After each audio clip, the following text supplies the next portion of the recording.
प्रिय अभ्यर्थियों नमस्कार।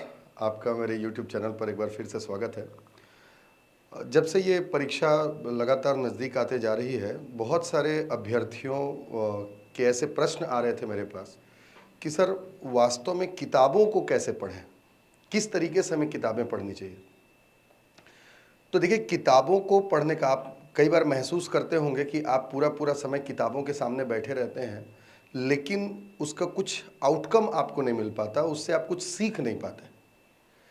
और कई लोग होते हैं कि बहुत कम समय में ही किताबों को पढ़ते हैं और पढ़ करके बहुत ज़्यादा उनसे जानकारी भी इकट्ठा कर लेते हैं। परीक्षा में वो सफल भी होते हैं और कई लोग उन्हीं किताबों को पढ़ करके सफल भी नहीं होते। यहाँ जो सफलता और असफलता के बीच का जो प्रमुख अंतर है या जो खास चीज़ है जो उन दोनों को डिसाइड करती है, वो है उस किताब को पढ़ने के तरीके पर। किसी भी किताब को अगर आप पढ़ना चाहते हैं तो उसको पढ़ने के कुछ तरीके होते हैं, कुछ साइंटिफिक अप्रोच हैं जो वैज्ञानिक पद्धति के आधार पर बनाई गई हैं, जिनको अगर आप फॉलो करें और फॉलो करके जब आप पढ़ाई करेंगे तो निश्चय ही आपको काफ़ी अच्छी सफलता मिलेगी। आज मैं आपको किताब पढ़ने के तरीकों को ही बताने जा रहा हूँ। वैसे तो किताब को पढ़ने के दो प्रमुख तरीके हो सकते हैं। मैं पहले आपको इन दोनों तरीकों के बारे में बताता हूँ और इसके बाद मैं आपको ये बताऊंगा कि कौन सा तरीका ज़्यादा बेहतर है इन दोनों तरीकों में से। जो सबसे पहला तरीका है उसको हम कह सकते हैं 5R मेथड। 5R मतलब 5 बार आर आएगा।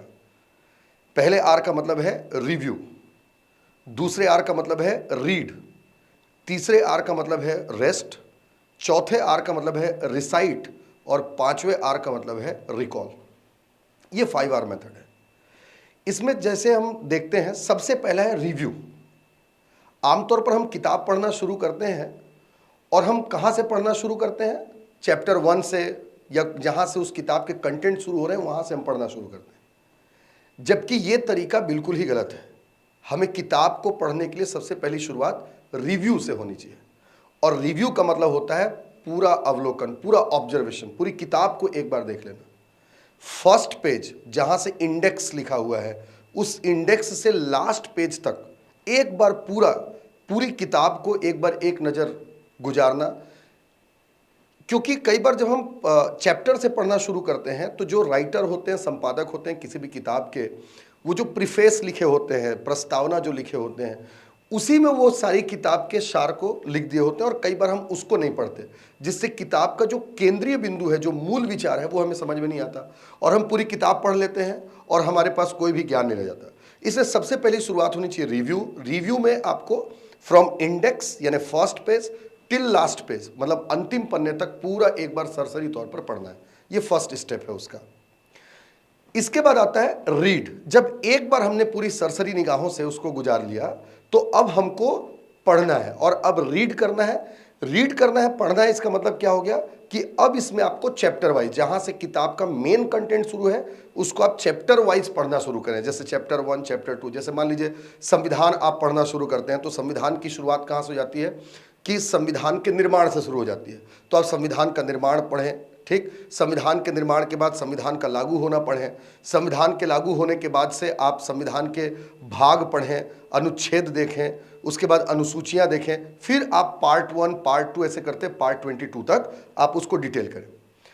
लेकिन इसमें खास बात यह है कि जब आप पढ़ रहे हैं इसको इस तरीके से, तो इसमें आपको कुछ सिंबल्स का यूज करना है। आपको सिंबल्स मतलब जब आप पढ़ रहे हैं तो या तो आप हाइलाइटर लगा दें, जहां पर भी आप इंपॉर्टेंट टॉपिक, आप जब किताबों को पढ़ेंगे तो आपको समझ में आएगा कि ये बहुत इंपॉर्टेंट कॉन्सेप्ट है या ये ऐसा कॉन्सेप्ट है जिसको मैं भूल सकता हूं, तो वहां पर आप किसी ना किसी सिंबल, जैसे आपको कुछ लग रहा है कि ये आ सकता है एग्जाम में, वहां एक एस्ट्रिक साइन या स्टार लगा दिए। कोई बहुत इंपॉर्टेंट लग रहा है वहां पर डबल स्टार लगा दिए। कुछ ऐसा आपको लग रहा है पढ़ने के दौरान कि भाई इस टॉपिक को मैं, ये इंपॉर्टेंट भी और मैं इसको भूल भी सकता हूं, तो एक फ्लैग का निशान बना दिए। जैसा भी आप करें, ये इस तरीके से पढ़ना चाहिए। क्योंकि जब आप पढ़ रहे हैं, याद रखें कि केवल पढ़ने से नहीं होगा, रीड के साथ ये जो सिंबल्स लगा रहे हैं तो हम ट्रेस कर रहे हैं उन चीजों को। और जब हम किसी चीज को ट्रेस करते हैं, मार्किंग करते हैं कि हाँ यहां पर ये है, यहां पर ये है, तो वो चीजें हमें लंबे समय तक याद रखती हैं। जैसे आप देखते होंगे कि कभी आप किसी मित्र के साथ बैठ करके बाइक में किसी जगह पर जा रहे हैं, आपका ध्यान नहीं है, आप बस जा रहे हैं आप, लेकिन आपको वो चीज़ें याद नहीं रहेंगी दोबारा आपको भेजा जाएगा तो आप रास्ता भूल जाएंगे। लेकिन वहीं पर अगर आप उसके साथ बैठ करके जा रहे हैं अपने मित्र के साथ में, और आप ट्रेस कर रहे हैं कि हाँ ये गली है, इस गली में आपका एक बड़ा बरगद का पेड़ था, वहाँ से लेफ्ट साइड हमने लिया, वहाँ पर एक टेम्पल था, ये तमाम चीज़ें जब आप ट्रेस करते हैं, और टेम्पल के बाजू में एक नदी है, नदी के किनारे वो घर था, तो अब वो घर आपको याद रहेगा, क्योंकि आपने ना केवल उस रास्ते से आप गुजरे हैं बल्कि आपने उसको ट्रेस किया है। तो रीड में सबसे इंपॉर्टेंट पॉइंट यही है जिससे आपको चीज़ें लंबे समय तक याद रहेंगी। इसके बाद थर्ड पॉइंट आता है इसमें, रेस्ट। यहां रेस्ट कहने का मतलब आपको किताबों को बंद करके आराम करने की बात नहीं है। Rest means rest from read, पढ़ने से आपको रेस्ट लेना है, और इस दौरान आपको क्वेश्चन जो भी आपने पढ़ा है उसके क्वेश्चन आंसर आपको प्रैक्टिस करते चलने हैं। जब आप क्वेश्चन आंसर को प्रैक्टिस करेंगे तो आपको समझ में आएगा कि कुछ टॉपिक आपसे बिल्कुल बन रहे हैं, कुछ आपसे नहीं बन रहे हैं। तो जब नहीं बन रहे हैं तो यहीं पर आता है आपका रिसाइट, जो चौथा हमारा पॉइंटर है। रिसाइट का मतलब होता है कि पढ़ने के साथ साथ नोट्स बनाते चलना।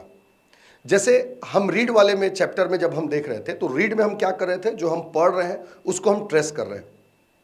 उसके बाद हमने क्वेश्चन लगाया, क्वेश्चन लगाने के बाद अब हमें पता चल गया है कि कौन से टॉपिक इंपॉर्टेंट हैं, कौन से टॉपिक हमसे बन रहे हैं, कौन से टॉपिक हमसे नहीं बन रहे हैं। अब इन सारी चीज़ों को मिला करके आपको एक नोट्स बनाना है, जो आपने पढ़ा वो, और दूसरा जो क्वेश्चन पेपर जब आपने सॉल्व किया तो कुछ ऐसे भी टॉपिक होंगे जो आपको किताबों में नहीं मिले होंगे, उन दोनों को मिला करके आपको एक नोट्स बनाना है, और यही है आपका रिसाइट।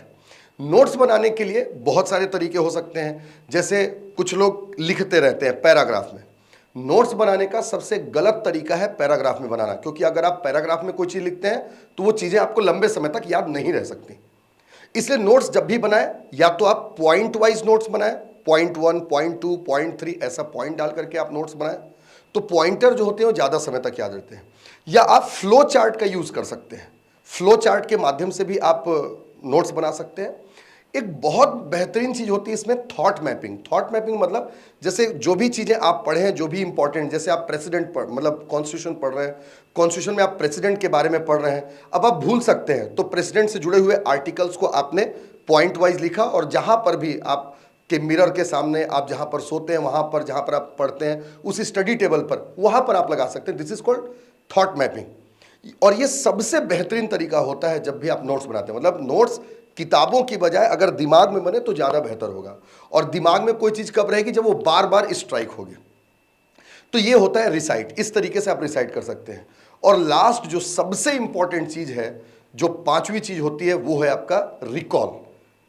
आप देखें, रिकॉल कहने का मतलब यहां पर दो चीज़ों से मिलकर बना है, एक है रिवाइज और दूसरा है रिमाइंड।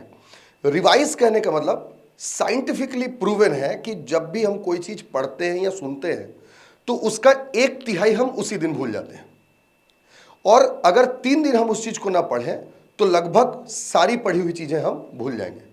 इसलिए ज़रूरत इस बात की है कि हर 3 दिन में, यानी 48 से 72 घंटे के भीतर जो भी हमने पढ़ा है उसको एक बार हम रिवाइज कर लें, एक बार पूरा दोहरा लें, फ्रॉम फर्स्ट टू लास्ट। याद रखें, कभी भी जितना पढ़े उतने को नहीं, शुरुआत जहां से किए थे और लास्ट जहां तक पढ़े हैं वहां तक हर 3 दिन में आपको दोहराना है। ये स्पीड धीरे धीरे बढ़ती चली जाती है।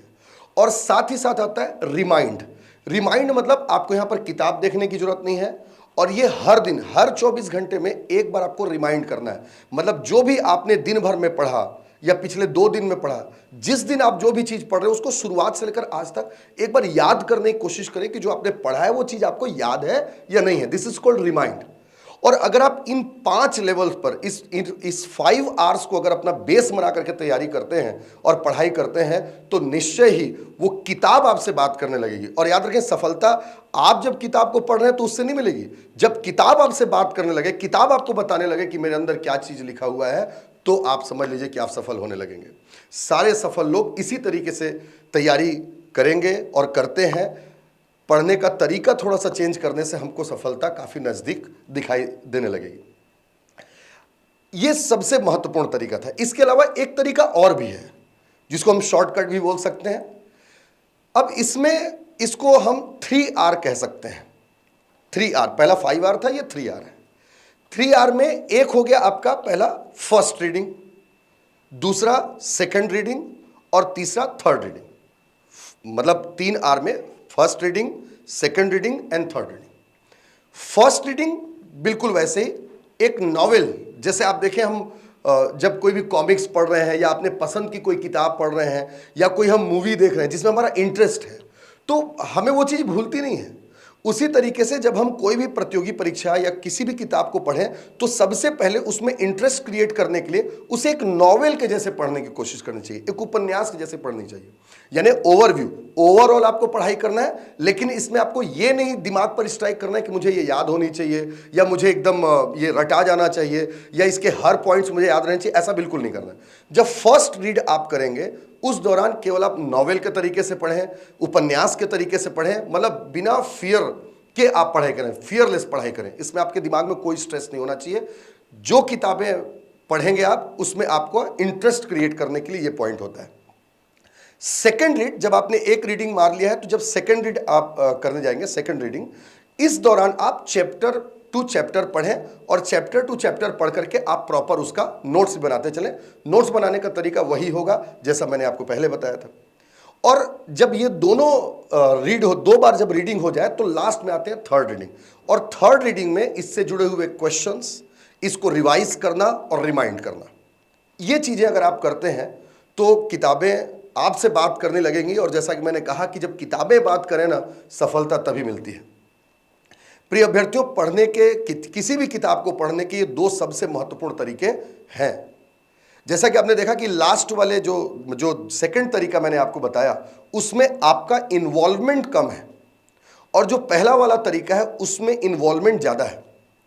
लेकिन जो सबसे बेहतर परिणाम निकल करके आएगा वो पहले वाले तरीके में है। तो कोशिश करें 5R मेथड को फॉलो करने की।